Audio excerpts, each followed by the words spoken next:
अऊज़ु बिल्लाहि मिनश शैतानिर रजीम। बिस्मिल्लाहिर रहमानिर रहीम। अल्लाह ही की तस्बीह की है हर उस चीज ने जो आसमानों और जमीन में है, और वही प्रभुत्वशाली और तत्वदर्शी है। वही है जिसने किताब वाले काफिरों को पहले ही हल्ले में उनके घरों से निकाल बाहर किया। तुम्हें हरगिज ये गुमान न था कि वे निकल जाएंगे, और वे भी ये समझ बैठे थे कि उनकी गढ़ियां उन्हें अल्लाह से बचा लेंगी, मगर अल्लाह ऐसे रुख से उन पर आया जिधर उनका ख्याल भी न गया था। उसने उनके दिलों में रोब डाल दिया। नतीजा ये हुआ कि वे खुद अपने हाथों से भी अपने घरों को बर्बाद कर रहे थे और ईमान वालों के हाथों भी बर्बाद करवा रहे थे। अतः शिक्षा ग्रहण करो, ऐ देखने वाली आंख रखने वालों। यदि अल्लाह ने उनके लिए देश निकाला न लिख दिया होता तो दुनिया ही में वो उन्हें अजाब दे डालता, और आखिरत में तो उनके लिए दोज़ख का अजाब है ही। सब कुछ इसलिए हुआ कि उन्होंने अल्लाह और उसके रसूल का मुकाबला किया, और जो भी अल्लाह का मुकाबला करे अल्लाह उसको सजा देने में बहुत कठोर है।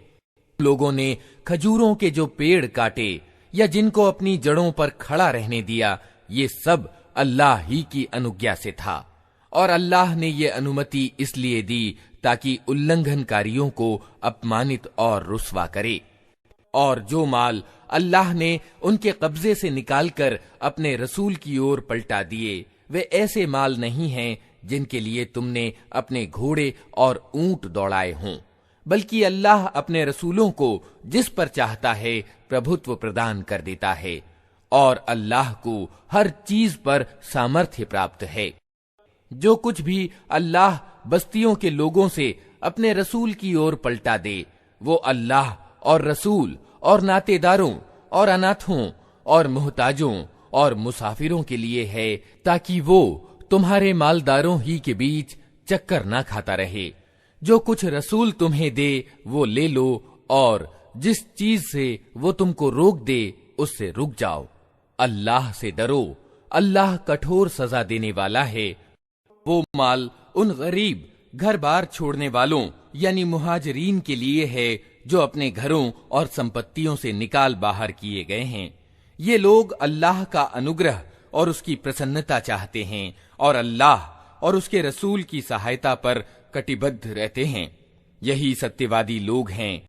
और वो उन लोगों के लिए भी है जो इन घर बार छोड़कर आने वालों से पहले ही ईमान लाकर घर बार त्याग करके आ बसने वाले आवास यानी दारुल हिजरत में बसे हुए थे। ये उन लोगों से प्रेम करते हैं जो घर बार छोड़कर उनके पास आए हैं, और जो कुछ भी उनको दे दिया जाए उसकी कोई अपेक्षा तक ये अपने दिलों में महसूस नहीं करते, और अपने मुकाबले में दूसरों को प्राथमिकता देते हैं, चाहे अपनी जगह खुद मोहताज हों। वास्तविकता ये है कि जो लोग अपने दिल की तंगी से बचा लिए गए वही सफलता प्राप्त करने वाले हैं। और वो उन लोगों के लिए भी है जो इन अगलों के बाद आए हैं, जो कहते हैं कि ऐ हमारे रब, हमें और हमारे उन सब भाइयों को माफ कर दे जो हमसे पहले ईमान लाए हैं, और हमारे दिलों में ईमान वालों के लिए कोई विद्वेष न रख। ऐ हमारे रब, तू अत्यंत करुणामय और दयावान है। तुमने देखा नहीं उन लोगों को जिन्होंने मिथ्याचार यानी मुनाफिकत की नीति अपनाई है। ये अपने कुफ्र में ग्रस्त किताब वाले भाइयों से कहते हैं, अगर तुम्हें निकाला गया तो हम तुम्हारे साथ निकलेंगे, और तुम्हारे मामले में हम किसी की बात हरगिज न मानेंगे, और अगर तुमसे युद्ध किया गया तो हम तुम्हारी सहायता करेंगे। मगर अल्लाह गवाह है कि ये लोग बिल्कुल झूठे हैं। अगर वे निकाले गए तो ये उनके साथ हरगिज ना निकलेंगे, और अगर उनसे युद्ध किया गया तो ये उनकी हरगिज सहायता न करेंगे, और अगर ये उनकी सहायता करें भी तो पीठ फेर जाएंगे और फिर कहीं से कोई सहायता न पाएंगे। इनके दिलों में अल्लाह से बढ़कर तुम्हारा डर है, इसलिए ये ऐसे लोग हैं जो समझ बूझ नहीं रखते। कभी इकट्ठे होकर खुले मैदान में तुम्हारा मुकाबला न करेंगे, लड़ेंगे भी तो किलाबंद बस्तियों में बैठकर या दीवारों के पीछे छुपकर। ये आपस के विरोध में बड़े कठोर हैं। तुम इन्हें इकट्ठा समझते हो, मगर इनके दिल एक दूसरे से फटे हुए हैं। इनकी ये दशा इसलिए है कि ये बुद्धिहीन लोग हैं। ये उन्हीं लोगों के सदृश हैं जो इनसे थोड़े ही समय पहले अपने किए का मजा चख चुके हैं, और इनके लिए दर्दनाक अजाब है। ये मिसाल शैतान जैसी है कि पहले वो इंसान से कहता है कि कुफ्र कर, और जब इंसान कुफ्र कर बैठता है तो वो कहता है कि मैं तुम्हारी जिम्मेदारी से बरी हूं, मुझे तो सारे जहान के रब अल्लाह से डर लगता है। दोनों का परिणाम ये होना है कि हमेशा के लिए नरक में जाएं, और जालिमों का यही बदला है।